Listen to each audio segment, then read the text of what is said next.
begin with the word of prayer together. Gracious God, may the words of my mouth, the meditations of all our hearts be pleasing and strengthening to you, our rock and our Redeemer. Amen. Now, a few times in my life, I've had an opportunity to take CPR classes.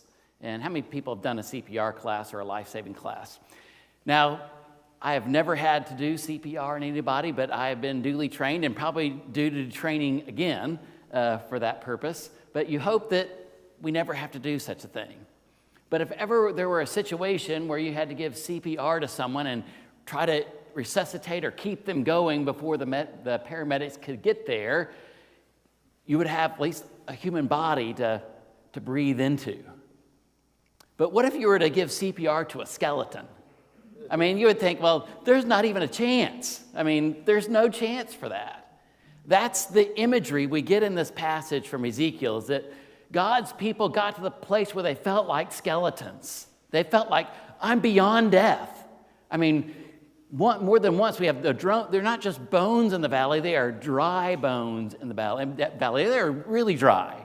I mean, this is beyond the edge of we think what's resuscitable or not, what can be regained or restored in terms of a community. It's a horrible thing to feel as a community as though you've reached the end and maybe passed beyond what you thought is a place of new life and possibility. January 10th, 1981, civil war breaks out in El Salvador. And that civil war lasted for 11 years. Kind of a truce or an end of that civil war took place in 1992, January 16th of 1992. 11 years and 6 days later, that civil war comes to an end. And in that 11-year civil war, the sister community that we have in El Salvador, El Agarral, a North Mountain community, soldiers were coming in and killing. There is stories of a massacre that happened at the nearby little creek or river that passes by just on the downside of that community. Men, women, children killed. And what was left of the community, they fled up into the mountains, living up in the mountains with no formal houses or structures. They were dispersed in all these places. And I'm sure they thought to themselves, our community is done. There is nothing left of our community at all. We are beyond repair. We're beyond getting back together again. Who knows? They had no idea who was still living or not living on the mountainside. But in 1992, this church had the idea that it might be a good idea to partner with a community.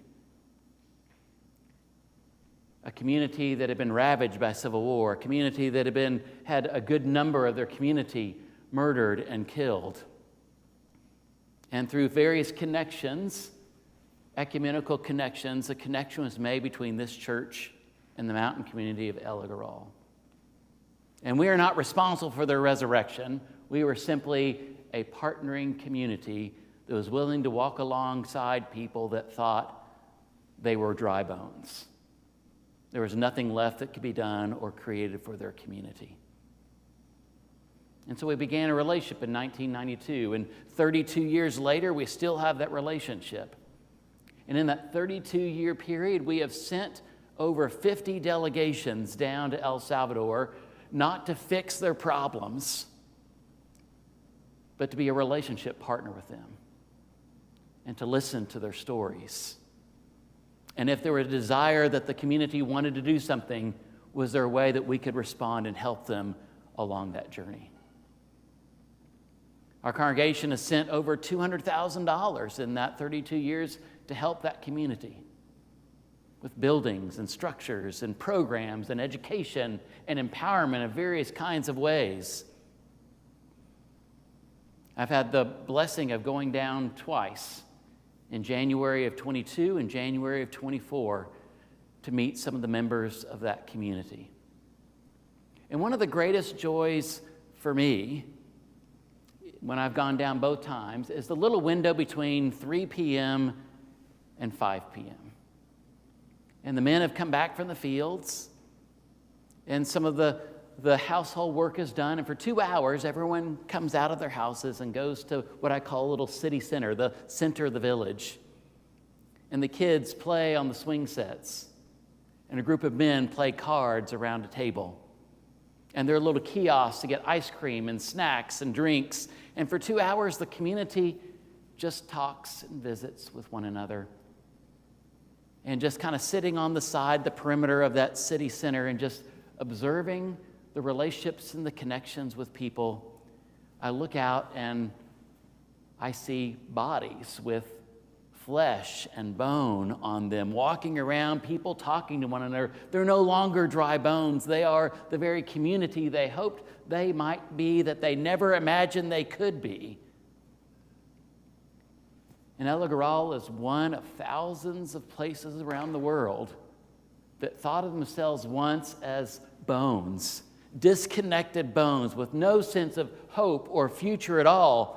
But something outside of themselves, something larger than them, helped bring life back into them.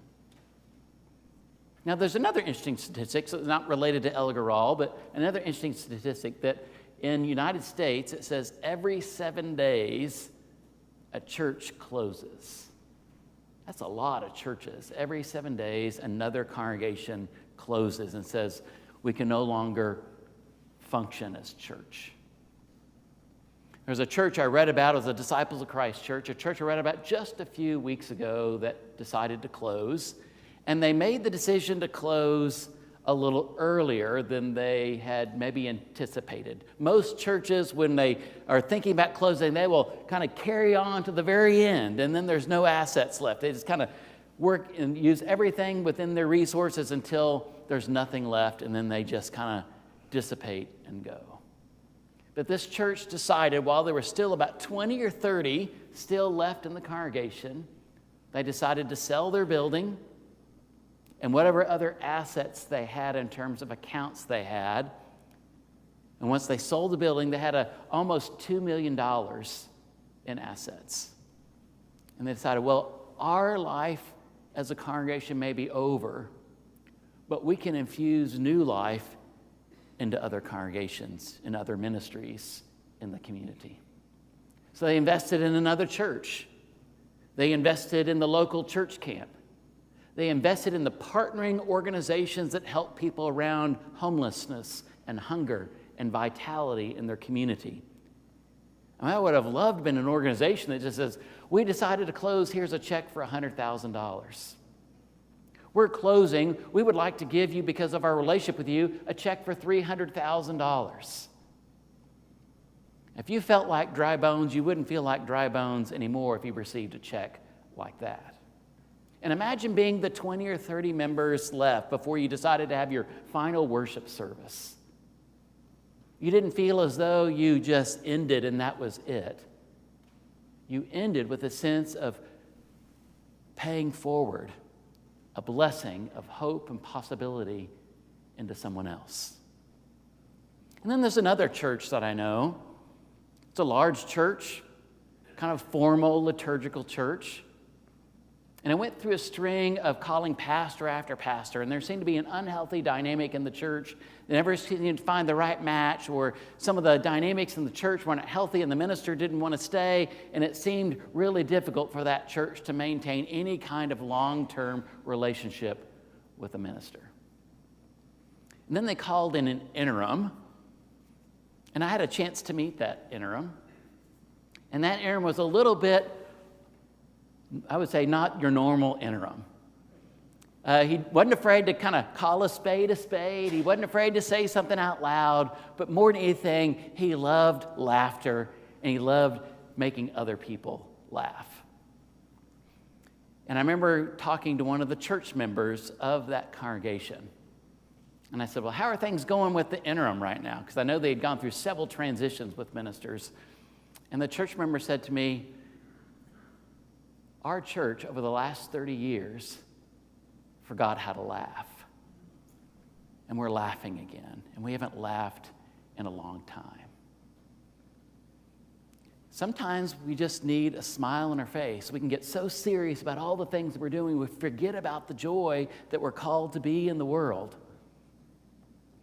This crazy image in Ezekiel, and Ezekiel is a funky prophet with all kinds of weird stuff. We started out week 1 with this weird image about this wheel within a wheel and these winged creatures and this thing moving all around. I thought, what in the world is that all about? Now we get this valley of dry bones that Ezekiel is brought to and has to figure out, I'm supposed to prophesy to breath? I'm supposed to call out to the breath to come in and restore these bones? I mean, what are you having me do, God? These images are interesting images, and yet they're extreme images that help us think about God, ourselves, and our relationship with God. This idea that they thought that God couldn't move past a certain boundary, that God was limited by location. And Ezekiel 1 reminds us is that God is with us no matter what, no matter where we are or what we're doing or what our life experience is. God continues to be present to us even when we may not see it. We sometimes put our own blinders on when God is always present to us. And then we got a glimpse last week in chapter 18 about our agency and not putting blame on other people for our life circumstances.